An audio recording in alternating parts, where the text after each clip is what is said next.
This show is for the sales leader who knows they have a pivotal role in driving outstanding sales results. Getting hired or promoted to manage a sales team is a big accomplishment, but you know you have to work hard to become a great sales leader. You are listening to the Divine Comedy of Sales podcast. Here's your host, coach, and advisor to elite sales leaders from around the world, Matt McDarby.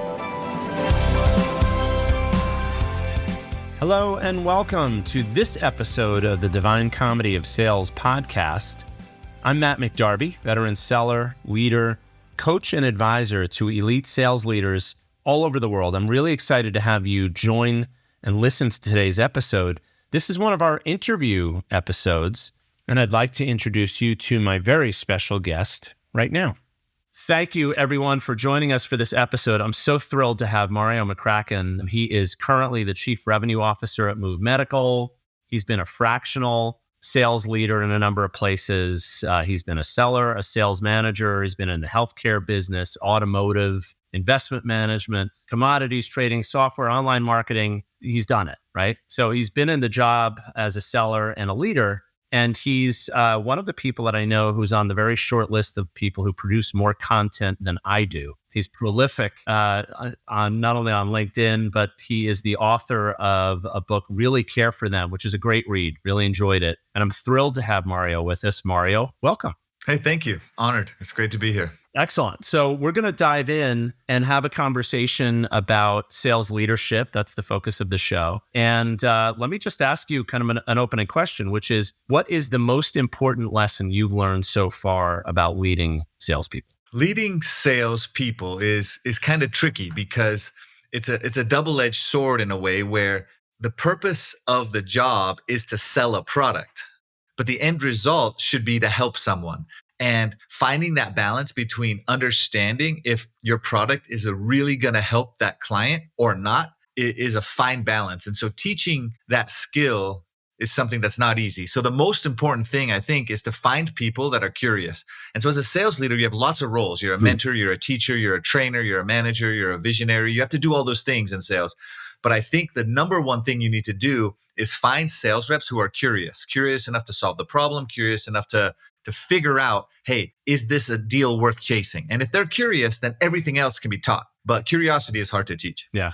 So how do you've hired a lot be people over the years, for sure. Right? How do you test for that? How do you find people who have the right level of curiosity to be successful sellers? So one thing is when you start talking about things that they don't understand, if they ask and you know they don't understand it, and then they start asking questions so they can understand it, it shows two things, curiosity, but also humility, right? Because some people don't want to be seen as not knowing something. So, and sometimes that takes a while because you might talk to somebody that knows a little bit about everything. And that's really hard then to find out if they're actually curious or not because they know so much already. But then you just have to keep diving in and start and bringing up topics that might not be relevant to what you're selling necessarily, but relevant to the idea that, hey, we need to figure out if this person's curious. And then how do they react to topics they don't know what they're talking about, right? And that kind of goes into it a little bit, but it's never a foolproof. A lot of it comes from experience of when it's their turn to do something and they mess up, and then you let them know that they messed up. How do they respond to that? Do they want to get better? And are they curious to find the right solution, or do they get defensive, right?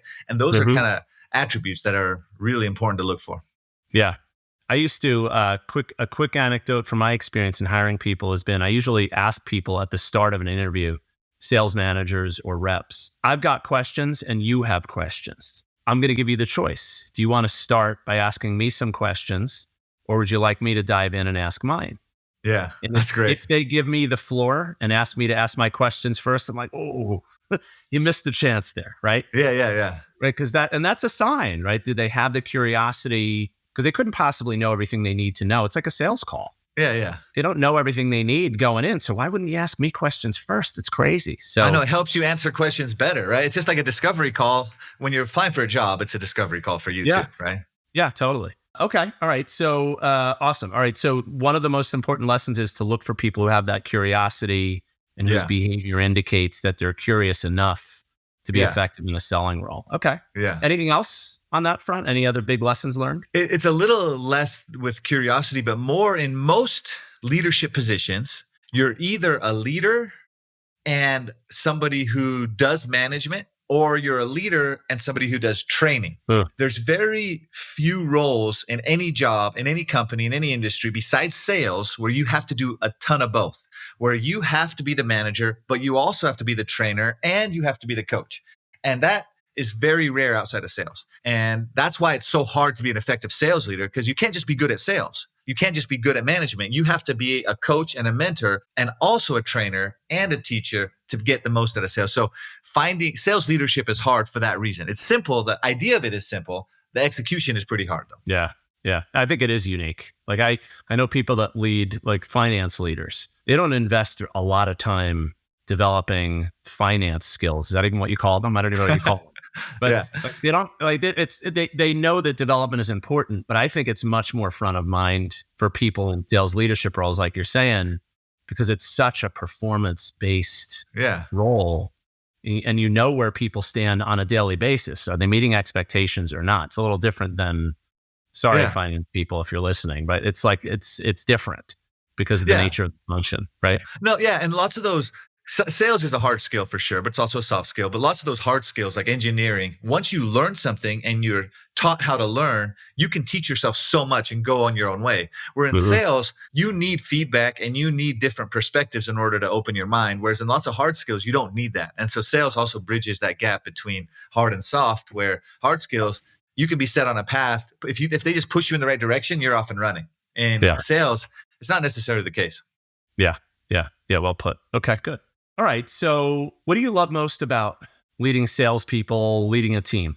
So I guess in the end of the day, it's when you notice. So leading sales is part of the question, but leading people is another part, right? So the reason I love sales in general, just as a whole thing, is because when you really help someone solve a problem that they sometimes didn't even know that they could solve or didn't even know was a problem, that's a really good feeling, because you went in there, figured something out, and then were able to help them overcome a challenge that they didn't think was possible or even know they could overcome. So that's sales in general. But leading salespeople is people get into sales for various reasons, but often the best salespeople started as underdogs in some way, right? They have a underdog story that helps them be successful. And I think pushing those people to be even more successful and to realize their potential and their confidence is something that is really empowering. And the more you do it, the more confidence it builds in you, but the more confidence it builds in your team. And it's a big snowball effect. So empowering people to kind of achieve their goals, I think, is a big deal. Yeah. Empowering the underdog, right? Yeah. So you said a couple of things there, right? In terms of leading sales, helping people to see things differently.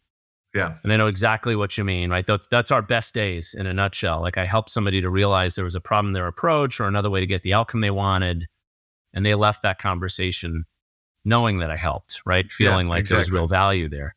But also, and I got to tell you, and I'm not going to make this about me, but I think about underdogs, right? I'm a middle-class kid from New Jersey. I don't have much of a pedigree, really. And much of what I've learned, unfortunately, was through failure and learning and, right, and kind of picking myself up. But I know what you mean in helping people who, I think underdogs is a great way to put it. So many people who choose this life are. Yeah. Doesn't mean they didn't have opportunity or didn't come from wealth, but they had their setbacks or their things that were standing in their way they needed to overcome. Yeah. Hadn't thought about that way. Really good point. What else though on that front? The reason behind the underdog theory, though, I think the foundation comes to the barrier to entry in sales is lower than, let's say, becoming a doctor, right? Because you can start in sales with a month or two of training and then start in sales, whereas doctor, minimum 7 years before you can even start doing anything, right? So I think the barrier to entry is what makes that underdog opportunity so attractive. But that's then it creates people who really are willing to do what it takes to succeed. They just need to do it quicker. And that's kind of where sales has a conundrum. It's, hey, I want to do this super, super quick, but then you might not invest in the things to go. So in sales, you also see people transform on a daily basis more so than in other positions and other roles. Because when you're part of a leadership team of a company, you kind of have your hands in lots of places. And so you can see people developing maybe on the customer support side or on the engineering team or on the implementation team or whatever it is. But in sales, you see the transformation of the individuals so much more like in your face. You can see it weekly just by, of course, you're keeping track of the KPIs and you're seeing the results, but also as a person, you can see how they handle problems, handle setbacks, how their resiliency changes. And those kind of things really make sales a truly empowering profession in general, but also as a leader, it really helps you understand the value you bring to everybody. Yeah. Now, the flip side of all that is when, if I'm a rep and I'm having a bad day or a bad month or a bad quarter or a bad year, coach, Yes. you got to help me, right? And now let's admit there are people who can't pull themselves out of that, right? They just, right? I know that's challenging. What have you found aside from that? Is there anything else that you found that's like really challenging about leading salespeople? We've talked about the good and what does it look like when we have our best days, but what are the things that are really difficult about the role? So if the hardest thing is if the salesperson doesn't believe in what they're selling, it's almost impossible to get them to achieve what they need to achieve. So I know it's kind of frou-frou, it's a belief, it's a mindset, right? But that's kind of the foundation of a good salesperson. They first, more than any other skill, have to believe. And so understanding if someone actually believes versus if they just say they believe, where that discernment comes in, is really hard as a sales leader. You have to figure out, does this person actually believe? Because if they do, then it's worth to invest in whatever it takes to get them to perform. But if they're not believing, either you can work a little bit to get them to believe, or they need to find a new role. Because they might not be bad for the company, they're just not good for sales. Yeah. And if they don't believe 100% that what they're doing is going to change the people they talk to's life, then they might not be good for sales. And so all that training and all that effort could be wasted. And so you don't want to think in a sunk cost fallacy, right? Where you're saying, I invested so much in this person, but no, it's often better. Hey, if they don't believe, figure something else out and focus on the people that do believe, no matter how bad their skills are. Yeah. Do you think that belief, whether they believe in the product or service or not, if they don't, does that limit their potential? Is that for sure prevent them from giving their all? 100% it prevents their potential. And the number one way I found for them to get out of it is to talk to happy customers. So if I find a sales rep that's not doing well and I don't know if they believe or not, you sit down and say, hey, I've set up these 3 calls, and you do the setup. So you don't even make them do the work for you. You say, hey, I set up these 3 calls. I want you to talk to these customers. Here are the 6 questions you have to ask them. So you pre-write the questions, and it's almost like a testimonial, like what a marketing team would do to get a case study, right? And you just ask the rep, hey, just talk to these 3 people today. That's your focus before from 9 to noon. This is your focus for the day. Don't worry about making any sales calls. And if they come out of that with a new perspective and an understanding, then you know it worked. If it doesn't, then that's kind of how you can tell. But yeah, it definitely limits their growth and potential at that role. They might be good in sales for another company if they believe in it, because I've actually had to leave jobs where I didn't believe in the product I was selling. And once I realized that, I was like, hey, this isn't going to be good for anybody involved. So I've had to leave. But if they don't realize that on their own, then that's the job as a leader to help them see that. Yeah, that's I've done the same. Had to leave certain situations, but you just said something I want to make sure those listening pick up on here. I've never heard that before, which is, look, if you've got somebody who's sort of who's a seller on the team and you're not sure if they're really bought in, do they really believe in what we're selling? Have them talk to happy customers. Have them understand, like, from the customer's perspective, what's so good about what we're doing. I've never done that. I think that's a brilliant idea, and I've never heard anybody say that as kind of a way of overcoming this issue. So beautiful. Great point. And doing that on a whole company in person is even more powerful. So, COVID, we didn't meet together as a whole company for 2.5 years, right?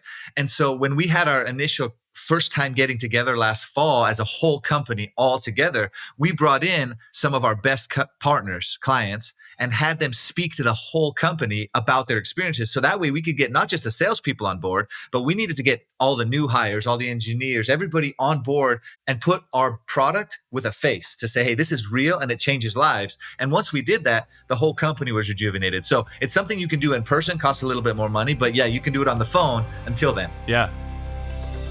Driving great sales results is hard. Doing it consistently is even harder. There are so many obstacles that can prevent you from becoming the most effective sales leader you can be.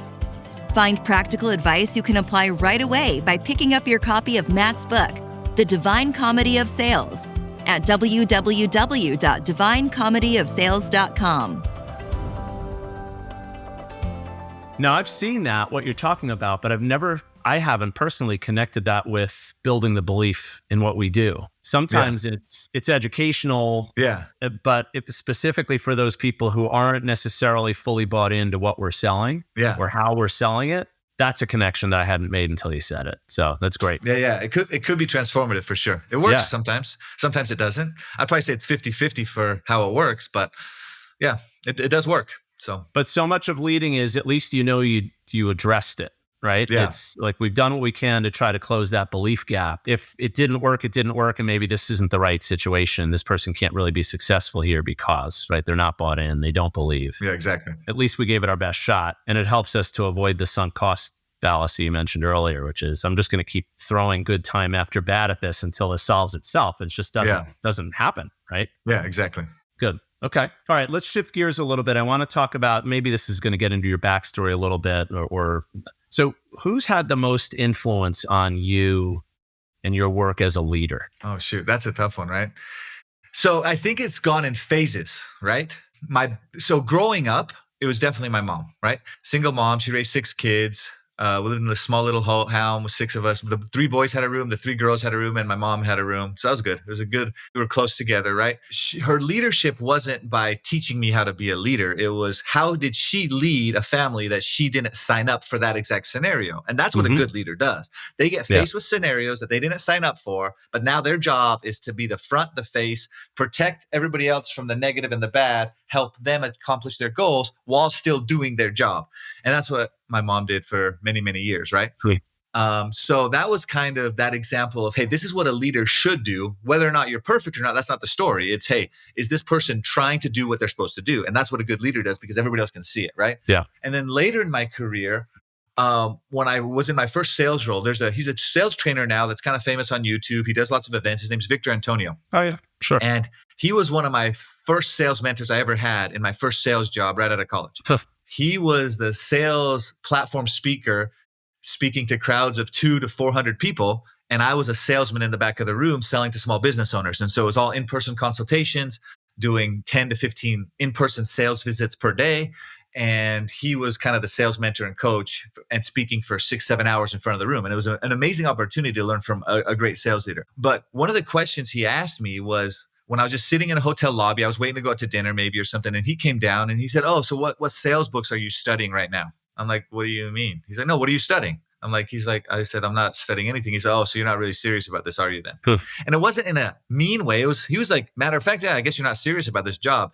And it really got me thinking, oh, am I serious about this? And then that totally changed my perspective. I guess I said, hey, if I'm serious about something, I should be focused on it. And then that changed how I approached everything after that. So that was kind of important. And then today, it's a kind of a different perspective. My wife, she's always there to remind me and support me in multiple facets. So the number one thing she always reminds me of when we're not achieving what we want to achieve or accomplishing our goals, or somebody doesn't treat us right, she says, hey, you've earned this, you deserve better, so fight for what you earned, right? And so sometimes you need someone to support you when you think, oh, I'll just wait or I'll be patient. She supports in fighting. And also then somebody to point out where you're actually wrong, right? When you're on the wrong track. And so I think those kind of 3 people at different stages in my life have been my biggest influences when it comes to being a leader, especially in sales. Yeah. And as you were telling the story about Victor Antonio and where you were in the back of the room, it reminded me, you just saw me looking at chapter 3 of the Divine Comedy of Sales. We capture a little bit of your backstory and one of the big lessons you learned. It was a totally different story, so I won't divert from that. But I didn't realize Victor Antonio was one of the people on the stage when you were the ones getting people into the room. So that's pretty awesome early mentor to have, right? For sure. We have common friends. I've never met him. Maybe I'll try to get him on the show at some point. But he'll get on the show for you. I'll just send him an email. All right, beautiful. Yeah, wonderful. I appreciate that. Okay, so if you think about the role of whether it was a coach or mentor, you have these moments in your life when you can point out, I learned a really important lesson here.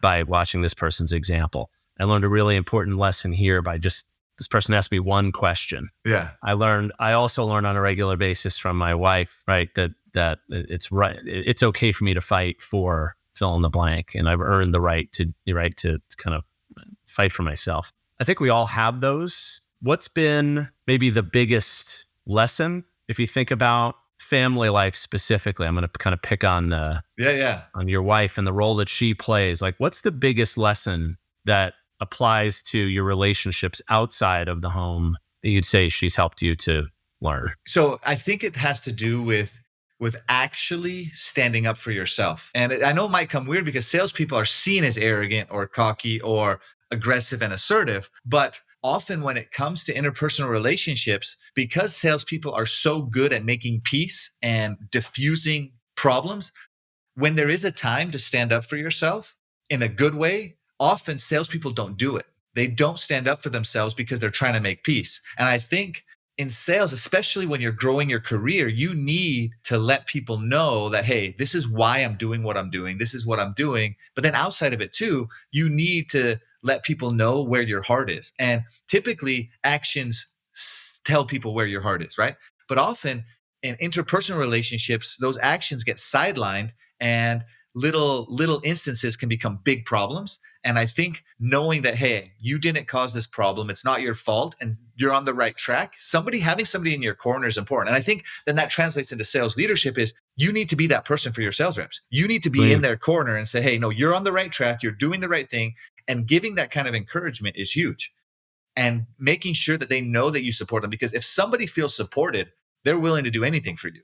But if they don't feel that their sales manager has their back, is not behind them, then it's hard for them to stand up even for themselves. But if you can support them, then they have the more confidence to do what's right. And I think just having that example of someone that's supporting you allows you to support other people in that same way. Yeah. There's a common thread between what you just said and something I heard from another guest who's going to be on probably a week or two before you. Okay. I forget the exact words he used, but it was essentially stand behind them. Oh, yeah. Right? Yeah. Right. Stand for them, stand behind them. And the point was your reps really need to know that you have their back. Yeah. And you have to be sort of overt about demonstrating that to them at key moments and kind of look for your spots. Now, you can't be fighting for them on every little detail all the time, like with finance over commissions, on a daily basis, but because you have to pick your battles. But as a rep, I think about my best leaders. They were the ones who I knew had my best interests at heart. I trusted them. Yeah, for sure. Yeah, and you find out what's important to them and fight for those things, right?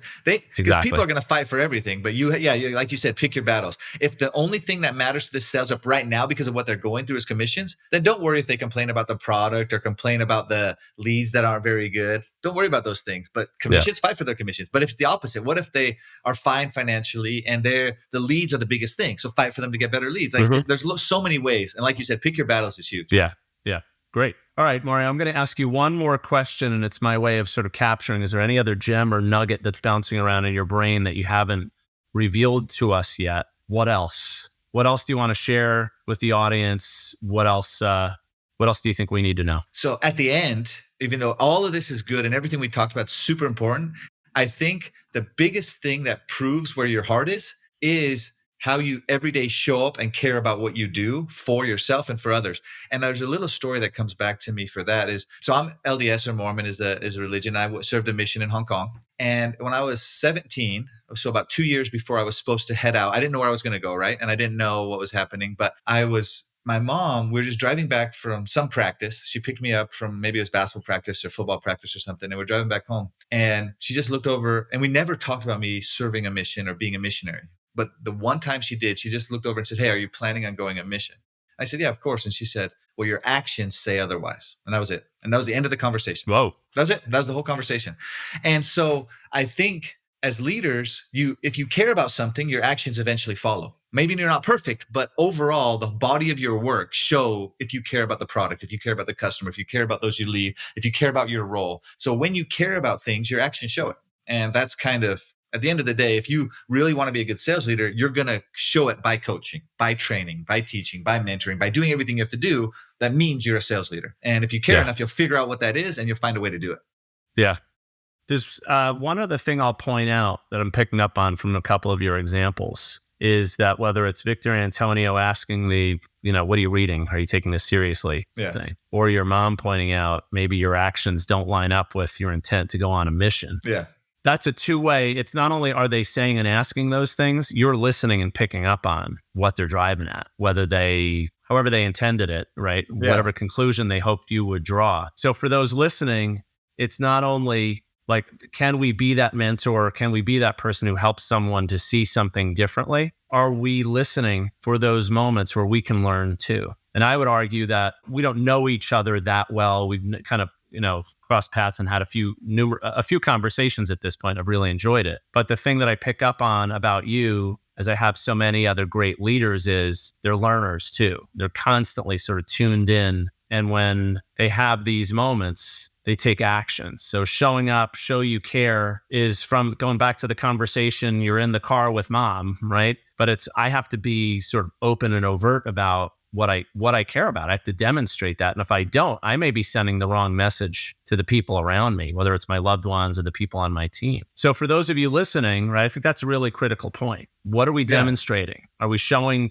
to the people on our teams, to our peers, to the executive leaders we report to our clients? Are we making it clear what we care about to them? And if we are, is it the right stuff? Yeah, 100%. Right? Yeah, no, that's a great summary. Yeah, 100%. Beautiful. Mario, so great to have you with me. And I know that everyone listening is gonna take a few nuggets. I'm gonna summarize in a moment a few of the things I heard you say, but I really appreciate you giving the time and sharing some of these gems with the audience.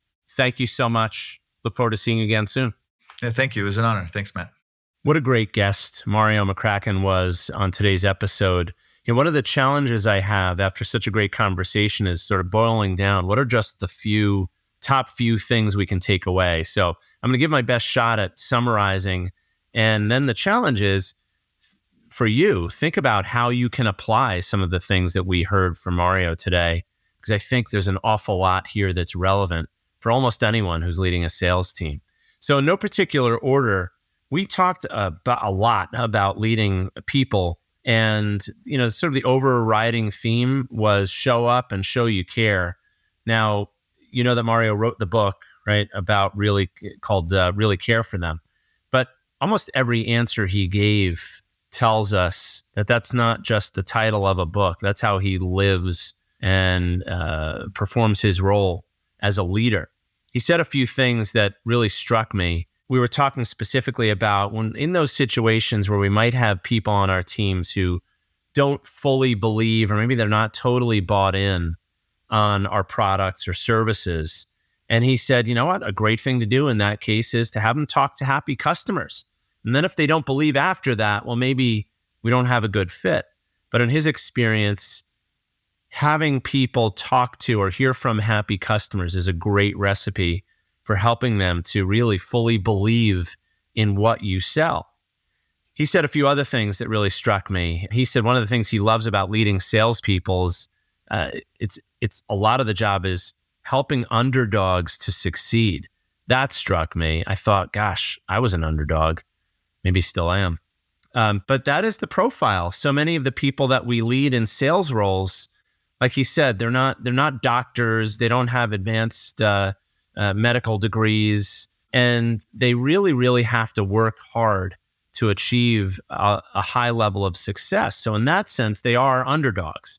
Doesn't mean that they are underachievers, of course, but it's our role as leaders of sellers to really push them to be great. How does he do it? Gosh, his actions tell people where his heart is. He helps people to see things differently. Right? These are all the ways in which Mareo as a leader delivers value for his people. And then last but not least, in addition to the role he plays for the people on his team, he talked about something he's learned from his wife, as a matter of fact. Stand up for yourself. Like you've earned the right to stand up for yourself. What's good for you, what's good for your family. And that struck me too, right? So, wow, so much to take from this. Maybe you took a few other key points or something else resonated with you today from this conversation. So I really appreciate you being with us for this episode. This is Matt McDarby, host and author of The Divine Comedy of Sales. Thank you so much for joining us for today's episode. The conversation with Mareo was excellent. I will look forward to having you back for a future episode. See you soon.